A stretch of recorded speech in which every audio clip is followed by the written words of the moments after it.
ನಾನಿವತ್ತು ಮಾಡಿರೋ ಈ ರಸಮ್ ಬ್ಯಾಚುಲರಿಗೆ ಪರ್ಫೆಕ್ಟ್ ಆಗಿರುವಂಥದ್ದು.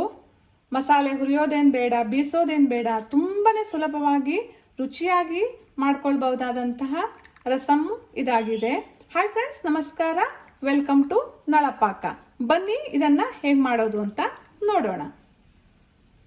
ಈ ತಿಳಿ ಸಾರನ್ನ ಮಾಡೋದಕ್ಕೆ ನಾನಿಲ್ಲಿ ಒಂದು 3 ಟೊಮೆಟೊವನ್ನು ತಗೊಂಡಿದ್ದೇನೆ.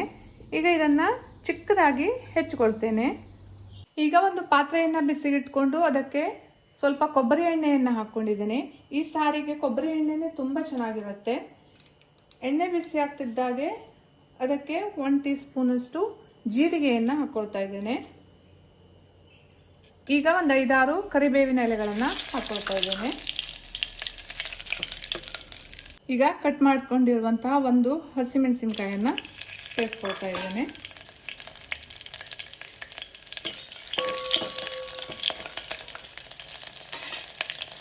ಹೆಚ್ಚಿಟ್ಕೊಂಡಿರುವಂತಹ ಟೊಮೆಟೊವನ್ನು ಸೇರಿಸ್ಕೊಳ್ತಾ ಇದ್ದೇನೆ.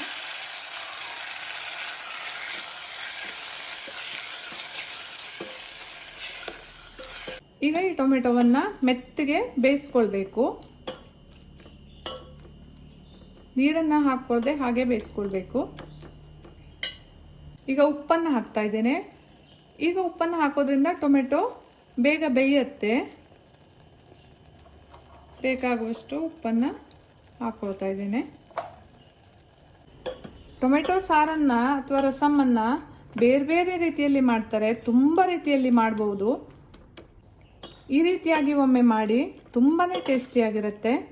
ಹಾಗೆ ಮಾಡೋದು ಕೂಡ ತುಂಬ ಸುಲಭ, ಬೇಗ ಮಾಡ್ಕೊಳ್ಬಹುದು. ನೋಡಿ, ಈಗ ಟೊಮೆಟೊ ಚೆನ್ನಾಗಿ ಬೆಂದಿದೆ.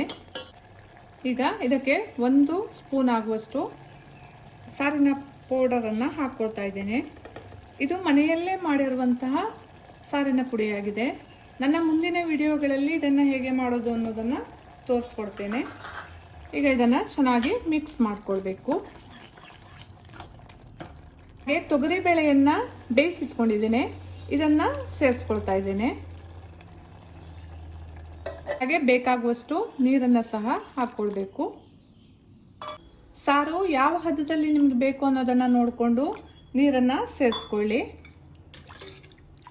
ಇದು ತುಂಬ ಗಟ್ಟಿಯಾಗಿದ್ರೆ ಚೆನ್ನಾಗಿರೋದಿಲ್ಲ. ತಿಳಿ ಸಾರು ಆಗಿರೋದ್ರಿಂದ ಇದು ಸ್ವಲ್ಪ ನೀರಾಗಿದ್ರೇ ತುಂಬ ಚೆನ್ನಾಗಿರುತ್ತೆ. ಒಂದು ಅರ್ಧ ಟೀ ಸ್ಪೂನ್ ಅಷ್ಟು ಬೆಲ್ಲವನ್ನು ಹಾಕ್ಕೊಳ್ತಾ ಇದ್ದೇನೆ. ಈಗ ಸ್ವಲ್ಪ ಹುಣಸೆ ಹಣ್ಣಿನ ಪಲ್ಪನ್ನು ತೆಗೆದಿಟ್ಕೊಂಡಿದ್ದೇನೆ, ಅದನ್ನು ಸೇರಿಸ್ಕೊಳ್ತಾ ಇದ್ದೇನೆ. ಇಲ್ಲಿ ನಾನು ಬಳಸಿರುವಂತಹ ಟೊಮೆಟೊ ಅಷ್ಟೊಂದು ಹುಳಿಯಾಗಿಲ್ಲ. ನೀವೇನಾದರೂ ಹುಳಿ ಇರೋ ಟೊಮೆಟೊ ಹಣ್ಣನ್ನು ಬಳಸಿದ್ರೆ ಹುಣಸೆ ಹಣ್ಣಿನ ಪಲ್ಪನ್ನು ಸೇರಿಸ್ಕೊಳ್ಬೇಕಂತೇನಿಲ್ಲ, ಸ್ಕಿಪ್ ಮಾಡ್ಬೋದು. ಸ್ವಲ್ಪ ಇಂಗಿಗೆ ನೀರನ್ನು ಹಾಕಿಟ್ಕೊಂಡಿದ್ದೇನೆ. ಈಗ ಇದನ್ನು ಸೇರಿಸ್ಕೊಳ್ತಾ ಇದ್ದೇನೆ. ಈಗ ಸೇರಿಸೋದ್ರಿಂದ ಇದರ ಪರಿಮಳ ತುಂಬ ಚೆನ್ನಾಗಿರುತ್ತೆ. ಮತ್ತು ಇದು ಗಟ್ಟಿ ಹಿಂಗಾಗಿರೋದ್ರಿಂದ ಸ್ವಲ್ಪ ನೀರನ್ನು ಹಾಕಿ ಸೇರಿಸ್ಕೊಳ್ತಾ ಇದ್ದೇನೆ. ಈಗ ಇದನ್ನು ಚೆನ್ನಾಗಿ ಕುದಿಸ್ಕೊಳ್ಬೇಕು. ನೋಡಿ ಎಷ್ಟು ಚೆನ್ನಾಗಿ ಕುದೀತಿದೆ ಅಂತ, ತುಂಬ ಚೆನ್ನಾಗಿ ಪರಿಮಳ ಬರ್ತಾ ಇದೆ. ಈಗ ಇದಕ್ಕೆ ಹೆಚ್ಚಿಟ್ಕೊಂಡಿರುವಂತಹ ಕೊತ್ತಂಬರಿ ಸೊಪ್ಪನ್ನು ಸೇರಿಸ್ಕೊಳ್ತಾ ಇದ್ದೇನೆ. ನೋಡಿ, ಇದಿಷ್ಟು ಕುದಿದ್ರೆ ಸಾಕು, ಇದು ರೆಡಿ ಆಗಿದೆ. ಈಗ ನೀವು ಒಮ್ಮೆ ಟ್ರೈ ಮಾಡಿ, ಹೇಗಾಯಿತು ಅನ್ನೋದನ್ನು ನನಗೆ ಕಮೆಂಟ್ ಮಾಡಿ ತಿಳಿಸಿ.